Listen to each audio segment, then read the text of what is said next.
So, I know I've made so many videos on the third eye, but this video I want to just explain why shit happens, why when you use the third eye, why things move, why you can read people's minds, why you can see things before they happen, why all that stuff happens.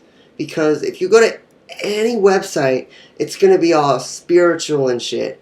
They're going to tell you to use crystals, and it's not going to get in depth and give you an exact reason why. It's just going to tell you all these spiritual, magical things, where I think of it in a scientific way and try to give you an exact answer and get to the point. So, here we go.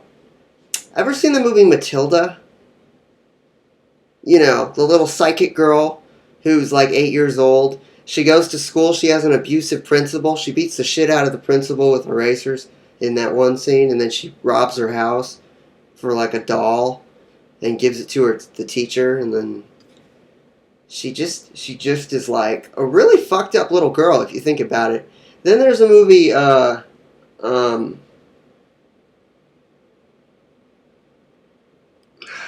there's another movie where a kid also has psychic abilities. And the movies always have to do, always. Oh, I can use Chronicle as an example. If you've ever seen, I think it came out in 2012. If you've ever seen the movie Chronicle, you'll know that their superpowers were caused by electromagnetic waves. They had when they touched the rock, a loud signal, a high-pitched signal went into their ears, and then they got the superpowers. And Matilda, in the movie Matilda, she controlled her powers with her emotions. So here's the thing. All of that is based on what you can actually do. So the world, the actual Earth, has electromagnetic waves in it and around it. So when you train your pineal gland to become stronger, eventually it will become stronger. But in those movies and those things, their pineal gland becomes so incredibly strong, they develop psychic powers and some strange things like that. And they're able to control it. Because, especially in the show Avatar, The Last Airbender, and Korra, Avatar Korra, that one, it's all about, because there's one episode where they take away the bending by putting the thumb right here, and then they can't use their abilities. That's because they're disabling the pineal gland. Back to what I was saying. The electromagnetic waves around the Earth, you can control and manipulate. Pretty much all you're doing is you are being a human power line.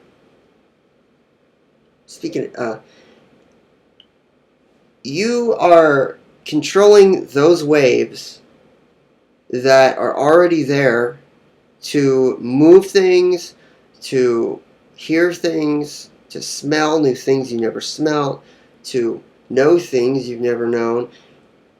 Anything, to move things that aren't supposed to be moved with your mind. You can do all these things with electromagnetic waves. You're not just spiritually moving it with your mind. They're waves. They're waves that come out. I know it sounds crazy, but it's true. Your body naturally has signals that go throughout your body all throughout the day. They're going throughout me right now when I'm doing this, because your brain has to send signals when you do anything. So it signals that part of the body to do this or to do this. Your body sends signals no matter what. So all you're doing is sending those signals outside of your body to push things, to move things, to hear things, etc. There's really no limit to what you can do if you fully like supercharge your pineal gland. The stronger you make it, the more things you can do. But like I always warn people, the pineal gland is extremely hard to control. That's why in movies they're able to just use powers and control it like nothing. And it's not like superpowers like Marvel or DC. Those are just cartoons. These are sci-fi flicks where they actually have to do with ESP and telekinesis and stuff like that. Shooting laser beams out of your eyes like Superman, that's guaranteed. That's not going to happen. You're not going to be able to do that. Not going to happen. Here's the thing that could maybe happen. Maybe on a slight scale. Slight. Depending on how much you want it to happen and how much you train in doing that, you could probably make a rock float. You could make a rock float, which is considered earthbending, if it's probably the only thing you train in, it's the only thing you do. You make it pretty much your life to make that thing move. Me, I'm naturally clairvoyant. I'm naturally good at senses. Senses is what I've been good like that since I was a kid. I haven't really had to train in that. It's just a natural thing. That's why I say everyone is different and everyone has their own unique set of talents. You shouldn't try to do something, train in something that you're not naturally good at. You should improve the things that you're already good at and make them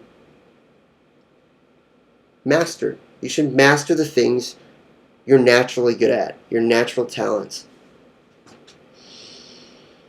Yeah, and that will be the end of this video. Like, rate, and subscribe, and check out the blog to laugh a little bit. Okay.